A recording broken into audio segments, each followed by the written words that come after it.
Today we'll be talking with Sergey Markedonov, one of the leading specialists on the Karabakh conflict and the leading research associate of the Moscow State Institute of International Relations. We'll be talking about the future, on how the situation with the conflict will develop, how it will, can, or is transforming as of right now, what can we expect about it, with our relationship with Russia, with what role the Minsk group will now play, etc. Now, what about the Karabakh conflict? Talking about the future is very hard. This conflict is directly aimed at the past, a bit at the present. But beginning the discussion about the conflict, we obviously need to start with the discussion of how the authorities of Azerbaijan are increasing the pressure on Armenia and the international community, creating the trophy park or repeating the statements that certain parts of Armenia belong to Azerbaijan and are its historical territory. Why is that happening? Please, Sergey. Thank you, Mark, first of all, for such a pleasant introduction of me. It creates a lot of responsibility. I need to now to demonstrate special qualities of someone who knows the Karabakh story well and not to go into the direction of banality. You were very just to say that the Nagorno-Karabakh conflict being mostly directed at the past. The two peoples, the nations, Armenians and Azerbaijanis, are trying to gain justice through this conflict. This is not just a conflict of geopolitical ambitions or interest. This is not a competition between West and Russia, and Iran, Turkey and the West. This is a conflict in which we're trying to understand, where do we begin, where do we end, where are the graves of our ancestors. This is why the researcher Mark Blog mentioned that it's the roots are so important to the historians, and it's those roots that attract the attention by Armenian politicians and scientists, both Armenian and Azerbaijani scientists, as well as just simply people. If you go to Baku and start talking to waiters and tour guides, this topic will be present. One person could have been a refugee on another side. Someone has lost parents or children in this situation. And because of that, this topic has a lot of symbols. It's very symbolic. Now I will proceed directly to your question. Why? Well, we need to understand that for 26 years, the existence of the previous status quo, I will not unnecessarily describe those realities of the First Karabakh War, which ended in May 1994 with the signing of the emergency ceasefire. They formed the setup in which Azerbaijan felt humiliated because the territories that the Azerbaijanis were perceived as their own were not. For example, Shusha is connected to the personal biography of an active cultural leader, Polat Buldullaghli, who is also the ambassador of Azerbaijan in Russia. It's an important symbol. This created this very sharp demand for fixing this injustice. We lost lands as we've lost lands and ended up in such situation. We need to fix this disbalance. And another very important point is that it's very important psychologically. If someone tried to study the Karabakh conflict, I believe that it's not just time to start studying geopolitics or nation forming, but it's also a very important aspect of psychology. Azerbaijan is bigger than Armenia, has always been, and is territorially, numerically bigger. And by the end of the First War, a more powerful neighbor that was defeated. That's why all of these conspiracy theories that were very popular for the 26 years in Azerbaijani narratives, that if not for the Russians, if not for the hand of Moscow, if not for the powerful Armenian lobby in Washington, these conspiracy theories would change. If not the position of Iran, if not the position of this, position of that, we would have won, etc., etc. This disproportion also played a certain role as well. You do know that such searches are taking place in Armenia, and already such narratives are coming up in the Armenian society naturally. And concluding your answer to your question, imagine this: 26 years have passed, 2.5 school generations that have graduated from school, knowing that Karabakh isn't theirs and now it's becoming ours. And naturally, we can see an overlap. You can remember an article by a leading Russian religious researcher, which was beyond the right and left. It's far from Karabakh. It describes the political pendulum, that movement from left to right, that something shifts the pendulum. And Azerbaijan has shifted the pendulum in its direction. And now we will show that we're victors. And I will show that we've brought what we owned back, the victory parade, making the analogy to the Jewel 45 parade in Moscow. When I was watching those videos, I have to watch these videos because there's something I like, there's something I don't like. I don't have this liking anymore. I've been watching the translation of the parade itself. There is a lot of this Stalinist aesthetic and stylistics. I'm not saying that this is good or bad. This is proof that we are able, and these exercises, they will be performed. There is also a pragmatical moment. It's not connected to symbolism. On one side, Azerbaijan has had a military victory. No one will conflict that, but the Karabakh question isn't solved yet. You've been going towards the horizon, and now the horizon has shifted with the Hercules and the turtle. As Hercules approaches the turtle moves away. Shushi, the past capital of the Karabakh Khanate, is now under Baku, and Karvajar and Lachin, which were considered as returned territories after the 5 districts, are also controlled by Azerbaijan, and the status of Karabakh is the basis of the bases, and it is still undefined. And we hear the statement by Putin that this aspect needs to be solved. When in the future, it's very famously mentioned in his Karabakh interview, in the future generations, Lavrov has said that status issues must be solved. The territory of Karabakh in its cut version exists. This supports certain harsh statements. There is this psychological aspect that this can close the topic. You know what, Sergey? There is the question that until we measure justice with land, it will be impossible to reach justice for both sides. If we're looking for justice in this conflict, if the measure of justice is who owns the land, therefore my generation will not see the conclusion of this conflict. You know what? I've written many things in many years. One thing better, one thing worse. There were some failures. But one articles in Central Asia and Caucasus, a nice magazine. Yes. Hello to the global world. I had an article, Caucasus looking for its land. I really like it. If I've made any contribution to anything, I think it's in the formulating the concept of ethnical ownership of land. When the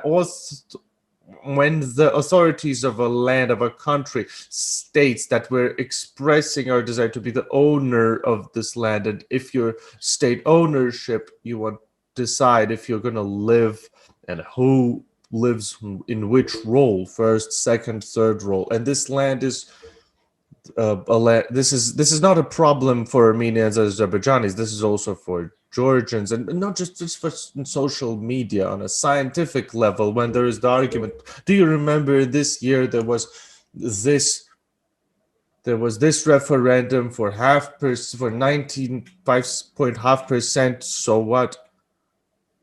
We can see this land ownership complex in Donbass when there's a question who should have more rights, and the population itself, the people who live on that land, there seemed to be some sort of attachment to it, like serfs. They're attached to the land. The famous literary example. They're like Gogol's dead souls. This creates almost a point of farthening of that horizon that was described by a classic of the nationalism territory. A famous specialist in Brittany, the goal of nationalism is combining the cultural and the political. You're combining it, but there is not a full match. There are minorities, there are territories that are different. These territories start changing the pendulum, and there is this horizon is shifting away slowly. And our good colleague and friend Alexander Iskandarian, as we've met on conferences about Karabakh, he stated a very important opinion, in my opinion, as I think. This conflict will be solved with a different understanding of the value of the territory and human life is different. When this modernity period nationalism will shift, and common existence, a loyalty to a certain state stays, not just a blood principle. Can we reach this today, or as a different classic, we will not live in this beautiful time? I've just made a mistake. Please forgive me. It was not Gogol. It was von Wiesen that made that quote. Look, this nationalist treatment of the conflict and of yourself. We need to shift away from this paradigm. We need leaders, and as you've stated, they need to be more than leaders of national leaders of Armenia and Azerbaijan. We need a lot of them. And another point is connected to this that you've many times mentioned in your interviews is the myths created by the conflict and leading to the conflict. And I'm interested in talking to you about these myths. What do you have to say? You need to understand that when we're saying myth, it doesn't mean that it's a fairy tale.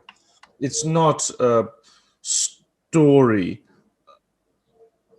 about the three pigs. It's based on some sort of rational historic knowledge. Usually when we're talking about the events in Baku in 1918, during 1918, it's mentioned that in March 1918 there were pogroms against Azeris.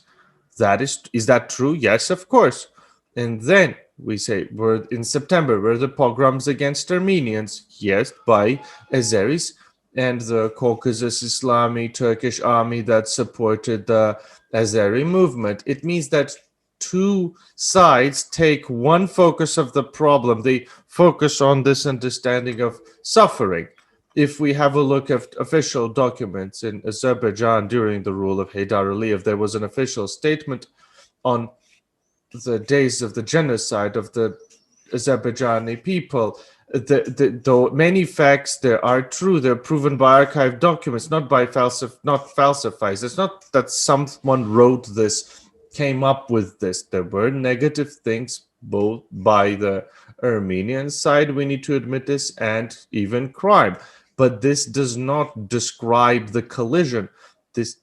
It's not self-reflective by the Azeri side.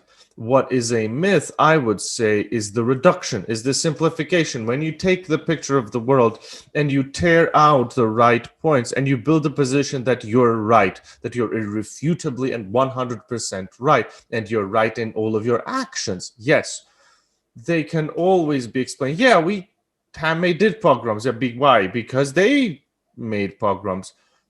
Yeah, we did do some things that was wrong, but that's not because that we're wrong and we were radical. That's because the enemy is treacherous. Because of that, this formed an understanding that we're in this multi-century struggle from dusk till dawn. This struggle has existed forever, but it's not true. If we have a look at the history of Karabakh in the 18th century, in the 18th and the 17th century, it's the problem with Shias and Sunnis were much more complicated than Armenians and Azeris. And Armenians living in Karabakh were adequately recognized as Shias who recognized Armenians not as friends, but maybe as a lesser evil. But then that image started to change.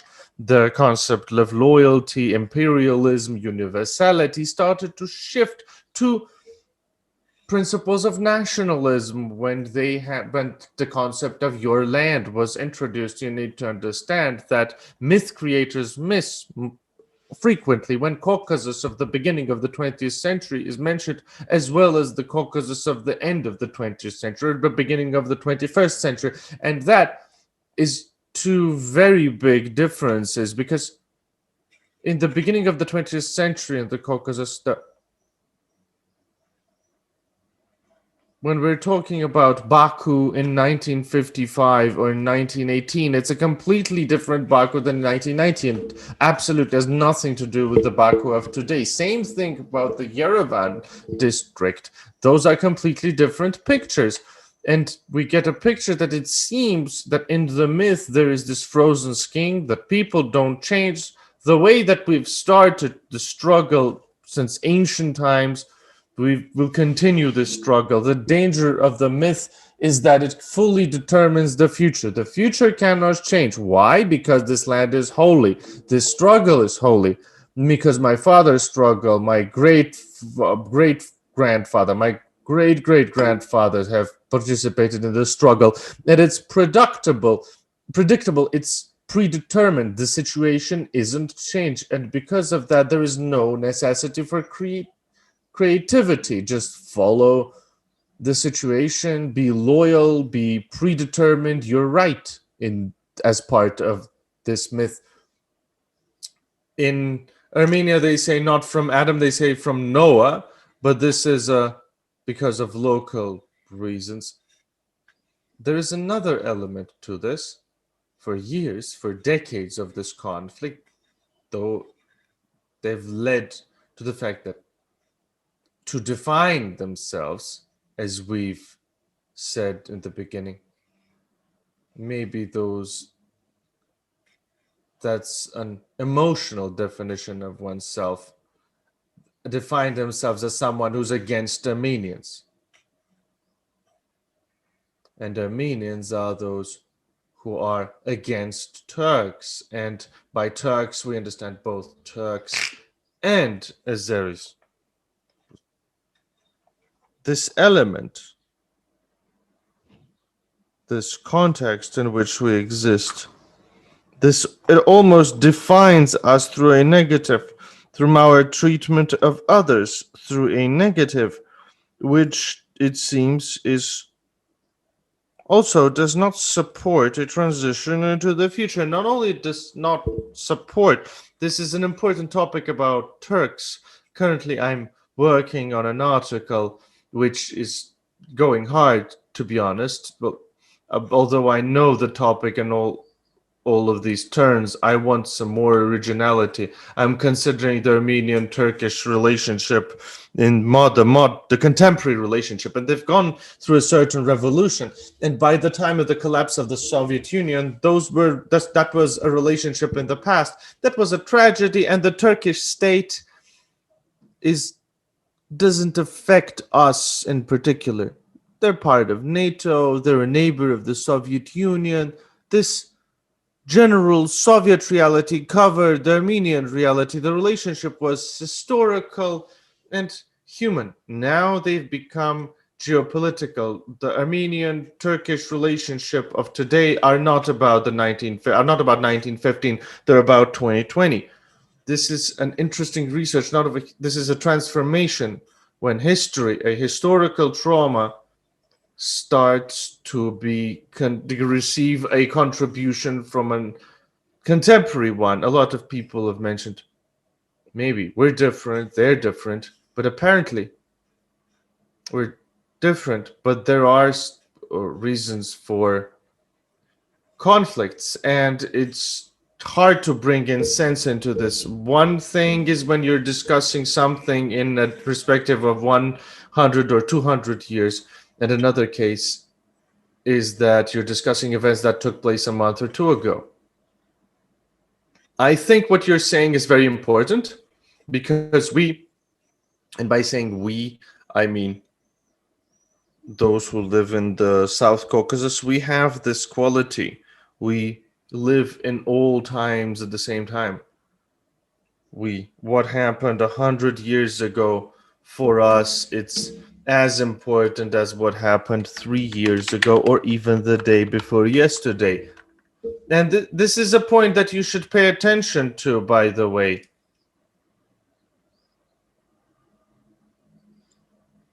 Because you can encounter representatives of the expert community of Armenia, Azerbaijan, and Russia, and the conversation stops working because of different positions.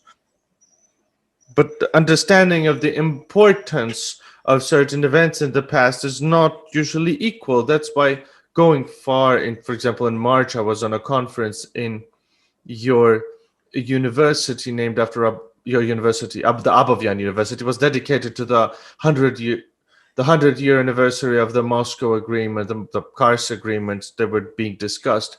And it was being understood completely differently, even among people that have dedicated to that much more time to that issue than anyone else. But so to us, it's a researcher exercise in historiography, and to Armenians, that is a story that is perceived as something contemporary. There is this disproportion of psychological and emotional perception. I know specialists that are truly convinced that legally that the Kars Agreement can be legally contested. Yes, this is also a peculiar detail. It's very good that you've mentioned this right now. I'd call it a legal fetishism.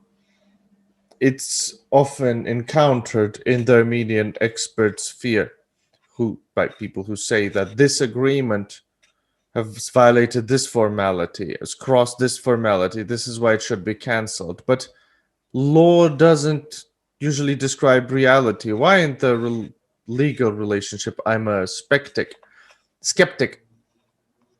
If you describe politics as a concentrated expression of economics, if there is a certain setup, the victors start writing the legal norms for themselves. That's reality. And saying that, guys, legally you've missed a comma and this is why we need to change this, that doesn't work because of political realities. This is cynical, yes. But it is the essence and the quality of our world, because politics, it seems, defines, and the treatment towards legal elements also. It is the reality that we cannot shift away from. You know, Sergey, we're receiving questions during our discussion. I'd like to ask our listeners to express understanding. I do not ask questions to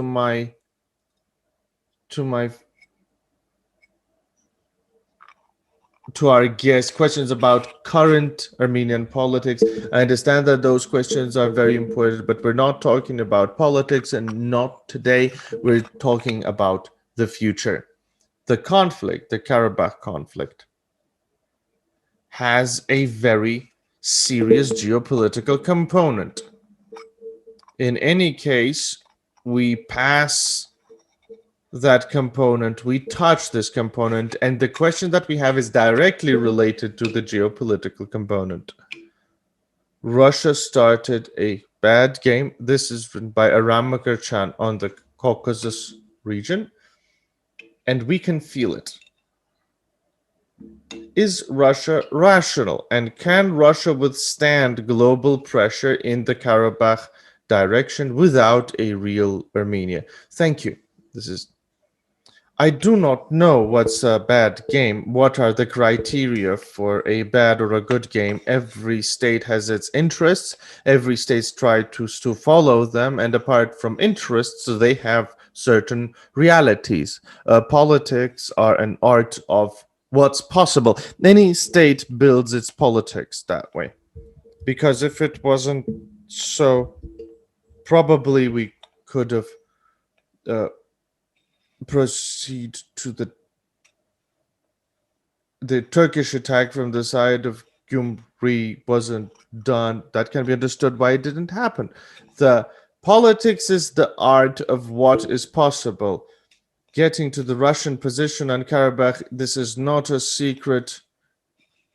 It has always shared these problems. We can only state as researchers as the difference of those approaches.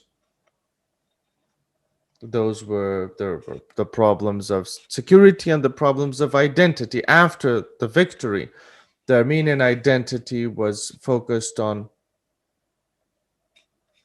as a security pillar, was seen as, in Russia it was seen differently. Armenia was seen as something separate, as a separate substance from Karabakh, as a separate problem, and the districts which were not seen as something that Moscow should be protecting. And based on that, you should understand the Russian position. Not how would we want this, but how it was stated, how it was manifested, etc. As for the transition of 5 districts in 2020, the renewed Madrid Forum principles were in 2009. The Moscow position was quite clear. I always, in that case, I was saying that Armenia had 3 presidents, and all 3 presidents led negotiations with the authorities of Azerbaijan, and the exchange card were these 5 districts, and what will be these giving these 5 districts back. There was not a question whether they're going to be given back.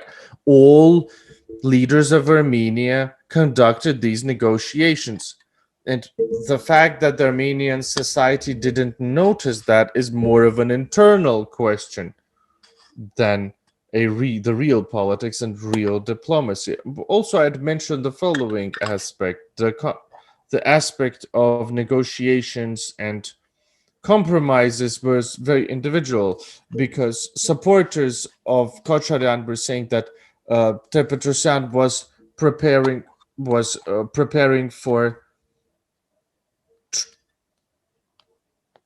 to traitorship, and then supporters of Sargsyan were saying that Kocharyan was preparing to give away districts. Any aspect was considered as a tool to weaken your opponent. And if you are for these compromises, you're supporting the enemy. So if Moscow is not doing something that supports Yerevan, then this is a bad game. But Russia is playing many games. Is playing many boards. What about Azerbaijan? Will you start any harsher activities? I am someone who's included in the Azerbaijani blacklist. I can't enter Azerbaijan because I visited Karabakh, and I cannot, because it's important to visit, for a researcher to visit certain territories. I always separate personal and social. I separate those things quite strictly. I understand that Azerbaijan is a serious unit on post-Soviet categories. It has it is connected with Turkey strongly. Worsening the relationship with Azerbaijan is bad for Russian positions. Please also remember that there is a large Azerbaijani community on Russian territory, and it's not that simple. It has its own game boards. As of today, you need to take into account that not in the 1990s and not in 2020, Turkey hasn't entered Armenian territory. Without Russia, that could have happened, but it didn't. The same thing is related to 2020. You can say that this is a harsh compromise. Yes, this is a cold shower. But at the same time, there were scenarios that this could have went much worse or much better if Putin's October offers were accepted. There was no discussion about passing Shushi, for example. So if we want to have some kind of dialogue, let's be sincere. Russia is bad, Armenia is bad, all these things. Those aren't the best scenarios. Both Armenia and Azerbaijan are important for Armenia. It was Georgia that was important. And Georgia, during Saakashvili, made its country an arena for the conflict between Russia and NATO. This allowed for a certain hope for compromise on Abkhazia and South Ossetia. But what happened.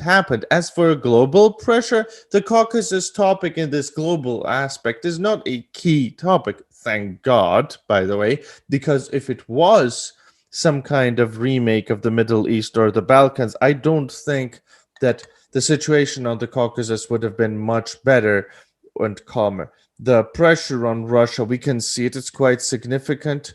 It's a different topic, and naturally Russia will be doing everything so that its interests are taken into account. If we're not talking about Russia being right in everything, but it has its own interests, and it wants those interests to be part of a reasonable discussion in which they are taken into account, because Caucasus is closely connected to security on the Northern Caucasus and our Northern Caucasus. This is why Russia dedicates increased attention to this region, and any leader of Russia will be engaged with it. It's quite clear. You know, Sergey, we have several questions, and we've touched questions about Turkey. April, the second half of April, is always very painful from the point of view of Armenian-Turkish relationship. These relations have a past, and they cannot not have a future. In any case, something must happen. For now, we're sitting and joking that something can happen only after Turkey recognizes the genocide. I am not sure that we're ready that Turkey will recognize the genocide. But this stays a very important question also on the geopolitical field and in the internal political field in Armenia too. The internal political, first of all, probably because right now we can see points that are very interesting for a researcher when the Turkish factor and the Russian factor is becoming internal. When any position which may be encased in the opponent's position is presented as Turkish, that's when everyone is saying that Pashinyan is Turkish or is bought by Turks. And all of these things, you're not considering the things that if someone is talking about compromises or the future, that doesn't mean that he wants to betray someone. The extent to which the impossible is possible, it's from the point of view of future, this is not very good for the Armenian-Turkish relationship. In the past, this relationship was directed at the past. But that was not the Bayraktar that was used. There are living witnesses that it was done by your immediate neighbor, by your brother, and this adds a negative added value. One thing is to remember a tragedy of the past, which is not that hurtful. Yes, it's still a tragedy. It unites. The Armenian identity itself is significantly built on the events of 1915, the memory of the genocide, etc. You can encounter people in the United States that don't even talk Armenian, but they, through this historical idea, they still introduce their Armenianness, but still now we can see a shift towards geopolitization of this relationship, and this creates a lot of complications. Maybe if without the geopolitization in Turkey, they would have treated these events differently, but because there is a certain shift and this certain reconsideration, reviewing of Turkey itself, we need to introduce it into the equation. This is not always connected to the Armenian issue. Look, there was the recent meeting of Zelensky and Erdogan. It was not in Ankara. It was in the palace, named after the last Osmani emperor, Mehmed VI. That's not for no reason. Abdul Hamid is named the favorite political character of Erdogan, and that character has a certain political connotations in Armenia. Who talks about the shiny empire, 1923, the responsibility for imperial territory? Many principles of Ataturk, such as denying imperialism, nationalism, latism,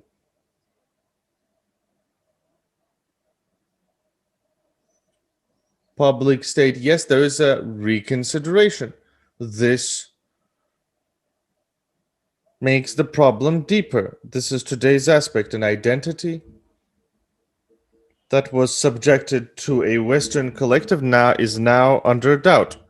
We won't be enemies with the West, but we're not subject to the collective West. There is a certain responsibility of the West, which considers that the end of history has come, that we don't need to take into account certain regional players, the Eurasian players, and you can dictate the rules of the game. But not everyone liked it. That's why we can see the situation on the Caucasus, which is hard to introduce into some scheme. I can see a question about the famous Huntington concept about the clash of civilizations, which I treat with a certain skepticism in the Caucasus, because most of the Caucasus are Orthodox Christians. There are some Muslims, but they're not a majority. In South Ossetia, almost everyone is Christian. In Northern Ossetia, there are Muslims. About 30% Muslims are those Ossetians that live in North Ossetia.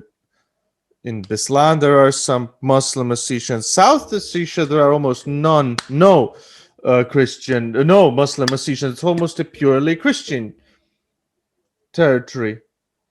But they have a conflict with Georgians, although civilization-wise, they should be quite close. Iran and Azerbaijani relationship is quite complicated. My colleague, Ahmed Yerlikapov, has been writing about this. The Shia are still in the majority, and the complications with the relationship towards Sunnis, between Sunnis and Shias in Azerbaijan, and the Islam civilization, Shia and Sunni getting closer. But remember the Erdogan statement in Baku. He quoted Bakyarov's poems about two countries.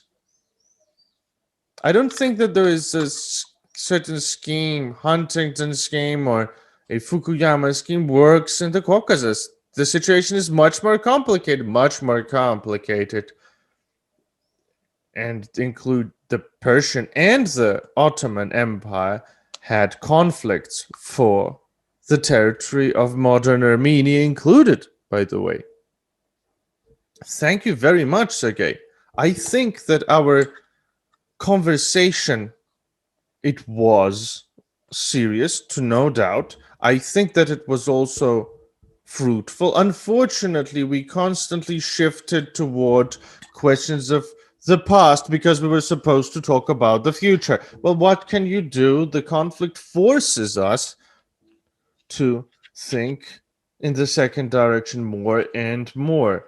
Although not thinking about future is absolutely wrong from the point of view of how do we understand ourselves, how do we see ourselves, because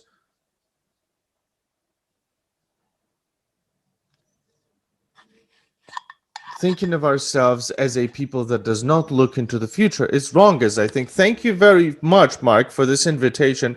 I think that we've tried to go outside of a traditional narrative. When someone is getting angry at someone, we try to have a look at the situation, split the situation into its different components, to go outside of frameworks of strict geopolitics, trying to address the conjunctures of this geopolitics, the psychology. All human things are too human. We're not. All of this is not perpetrated by machines. I hope that we will return to this topic. This discussion was conducted by me and Sergey Markedonov, leading research associate of the Moscow State Institute of International Relations and one of the leading specialists